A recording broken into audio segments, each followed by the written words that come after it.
キング小畑のクリエイター偉人伝、今回ですね、豪華ですよ。はい。神谷秀樹さんにお越しいただいております。大ヒット作品バイオハザード2、デビルメイクライ、ビューティフルジョー、狼、ベヨネッタシリーズなど数々のゲームを世に送り出してきた神谷秀樹さんをゲストに招いてトークを繰り広げていただきます。ようこそ。お招きいただきありがとうございます。よろしくお願いします。よろしくお願いします。絶賛無職中の神谷です。よろしくお願いします。無職になったんよね。無職。びっくりやわ。だ全然ゲーム業界人でも何でもないから。俺いていいんだろうかっていう。いやいや業界人でしょ。なのかな。同期なんですよね。そう僕たち。そう。94年度組。94年度組。カプコン花の94年度。波乱の。波乱の。94年同期多いんだよね。多分みんなが知ってる同期も結構多くて。結構飛び抜けてる人多いよね。神谷でしょ。匠くん。拓修でいつの。いつのくん。ね。で、他にもいたぞいっぱい。あとみちんや。とみちん。強烈なんばっかりやん。あとは？あと門井。そう。門井君もバイオ2のリメイクをして華々しくディレクターデビューですよ。もうそうそうたるディレクターだけでももう片手じゃ無理やもんね。そうだね。であとはもうプログラマーとかデザイナーも結構いい子いっぱいいたし、なかなかね94年結果的には面白い人たちがいっぱいいたんですよ。はい。すいません、自己紹介の途中でしたっけ？もういいんですか？自己紹介もう無職以外俺言うことない。言うことないです。あるやろ。小畑のクリエイター偉人伝。というわけでですね、今回のちょっと動画の企画の方説明させていただきたいと思います。今回の企画は神谷秀樹さんの半生をご本人と振り返りながら年表を作成。数々の大ヒットゲームを作り出す天才神谷秀樹はいかにして生まれたのか。1970年生まれ。そうですね。小畑君は何年生まれなの？俺71年度。71だよね。1個上やねんね。そう。俺高校入試失敗してるから。高校でやったっけ？そう。でも聞いたことある。だから70年に生まれてるんだけど高校は多分同級生だったんだよね。そうか。で高校から大学行って。高校から大学行ってそのままそのストレートで就職活動した。そうだね。そうやね。それ高校入試はなんか行きたかったところがあかんかったとかそういうこと？いや単に頭が悪かったから。嘘やん。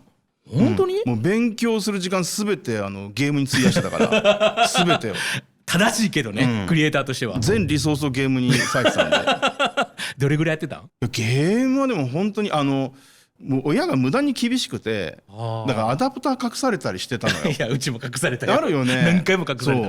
だけどアダプターの隠し場所も大体5箇所にも特定できててアドベンチャーゲームの始まりやん。そう ABCDEF だから A になかったら B やなっていうのでどっか探したら必ず見つかるから。そうで親が共働きで家にいないのをいいことにアダプター探し当ててやってゲームずっと学校から帰ってきたゲームやってで親が帰ってくるだから親の乗ってるその母ちゃんの車と親父のバイクのエンジン音めちゃくちゃ俺も聞き分けが敏感になってもうブロロって聞こえた瞬間に来たってもうあれとクルクルクルバッて隠して今の FPS みたいなね、音で分かるみたいな。そうだから親が車を買い替えた時が一番ピンチでリセットされるからね。そう新しい車のエンジン音に馴染まなくてそれは見つかったらめっちゃ怒られるの？めっちゃ怒られる。でも見つかったことないけどね。攻略してるやん。でもそれで高校受験失敗したんでしょ？要は留年的な形？留年っていうか浪人か。浪人生の行く予備校っていうのがあってそこで1年間でこの1年がね多分俺の人生で一番勉強した。学校のその勉強ね。そうここで中学3年間の勉強を全部取り戻してやったらすごそうやもんね。いや俺だって本当ねもう受験を控えてるっていう時期にA プラス 2A が分からなくてそうだってさ足せないじゃん A に数字がないから。そうやね。どういうことやねん。どういうことこれってでなんかどっかで見たA の隅っこに小さい2がついてるやつあったなと思って隅っこにね。そうだから 2A の事情みたいなことにしたりとか。でもそれを1年で取り戻すってすごくない？ 1年で取り戻したね。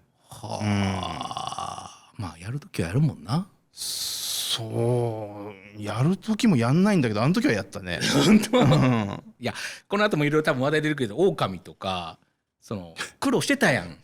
全リソースをゲームに注ぐ学生にもう記入してるんだ。なんですごっ。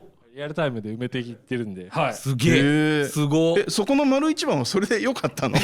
そういうテーマだったのかな。小畑のクリエイター偉人伝。学生時代どんな人だったのかというあと、学生ゲームとの出会いを聞きたいなと思って。ゲームゲームの出会いか。まあ月並みかもしれないけどやっぱりもう記憶がなくて、でも子供の頃ってその親についてこうデパート行った時のゲームコーナーとあったよねか、あと旅行に行った時のその旅館のねゲームコーナーとか、ああいうところでまあゲームをやったのが多分初めてだと思うんだけど、とにかくなんかああいうその原始的なドット絵のもう本当に単色のキャラクターが動いているような、それこそインベーダーの時代とかでいわゆるピコピコいう音、ああいうなんかね電子的な何かにものすごくこう惹かれるものがあって、あの時代からなんかこういわゆるああいうビデオゲームっていうのが自分にとって特別なもので、引き込まれて遊んでたかな。デパート行くたびにもゲームコーナー行ったりとか。僕らの世代はみんなそうやね。そうだよね。新しいデパートとか旅館行ったらまず探すのそこやもん。うんゲームコーナーないの、そどこにあんの。うでね、中学の頃になってくると生活指導の先生が見回りをしてて、敵やったね。そうで俺がよく行ってたのはそのパルっていうゲームセンターなんだけど、ちょっと郊外にあって、なんだけどやっぱり先生 PTA とかが見回りに来るんだよね。でこう表口と裏口があって裏口から逃げるっていうあでもそれは見つかっても次の日怒られるとかそんなんないの。もう現行犯だけが問題なの。多分ね俺も捕まったことないんだけどくぐり抜けていくねスキル的に。なんか不審なチャリが止まるママチャリが止まると PTA だって言って裏口からダーって逃げて。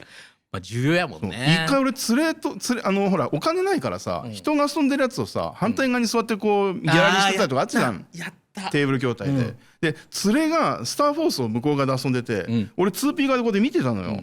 ほいたらなんか急に磁気が動かなくなってボバーンボバーンって死んでくからどうしたんって顔上げたらもういなくてほいたら PT がガチャって入ってくるとこでうわーってこう逃げたっていう裏切んなやみたいな。そうまあそう修羅場だったよね。 PTA とあと不良ね。不良この2つがゲーセンのもそうう一番敵というか。そう、はい、俺もゲーセンの裏に連れてかれましたよ。連れてかれるよね、もう俺もカツアゲしてきたと思ったら昔遊んでたお兄ちゃんで「え何々くんやん」って言ったら「あしんちゃんあごめん」とか言い出して「こんな再会嫌やったわ」みたいな。切ないな。切ないよ。何の話やったっけごめん。でもねそうだからゲーセンねゲーセンがまず入りだよね。それこそもう幼少期から当時だからパックマンとか上手い人がプレイするの見てて終わらへんもんね。でこっちはねまだなんていうのかな操作が全然おぼつかなくて今だったらこうね誰がパックマンプレイしてもこうスムーズに曲がり角曲がって進んでいくと思うんだけど、いちいち曲がり角でピタッって止まっちゃってて、上手い人のプレイでこう滑らかに止まることなくね食べてくるのをこう食い入るように見てて、いつか俺もあんな風になりたいなとかね。わかるわ。うん、その浪人になったらもうえらいことになったんちゃう。もう何してるんやみたいな。そうだから浪人の時は一番厳しくてなんだけど実は浪人の時代に俺一番ゲームのインプットが多くてしとるやん。学校って家の近くだったじゃん、基本的に郊外にあって、で中学卒業して、高校入試失敗しました、で行くことになったその浪人生用の予備校っていうのが駅前をちょっと通り過ぎたところにあったから行き来する時に必ず駅前を通るんだよね。で駅前って言ったらゲーセンが昔山ほどあってだから学校の帰りも必ずゲーセンに寄るっていう。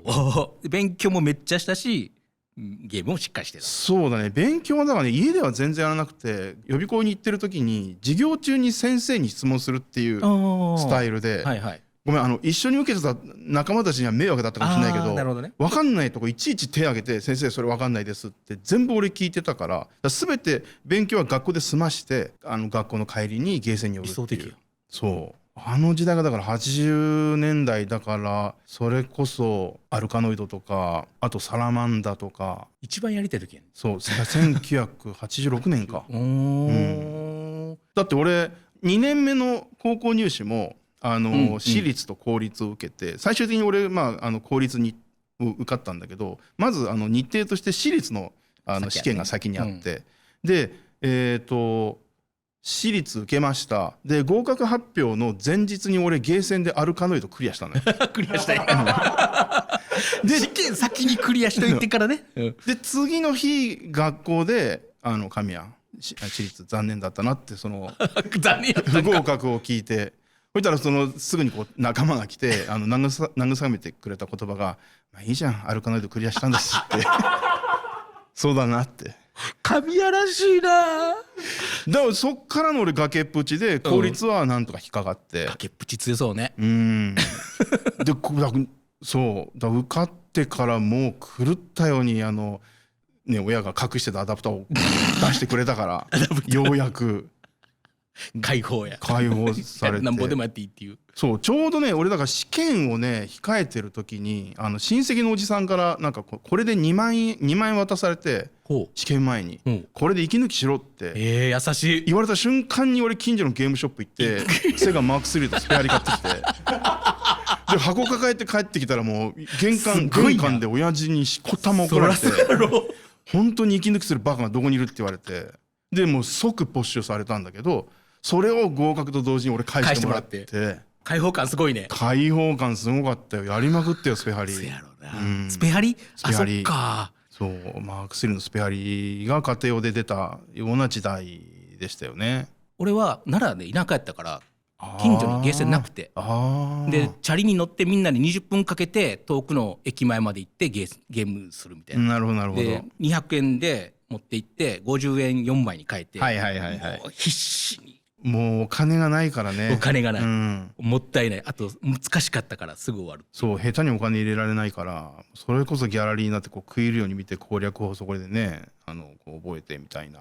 あの時一瞬だけなんかもう変な SF みたいな話だけど、今のスマホとか渡されて、ほらゲームこんな風に遊べねえんで将来とか言われたら多分狂ってたやろな。いやほんとそうだよね。だから高校の時にゲームボーイが出たのがもうなんか夢のようというか、寝床でゲームができるって。外とかでもね。そうきっかけは多分なんだけど、とにかくそういうデバッグ地獄をやらされて、こうディレクター気質みたいなものを見つけてくれてというか。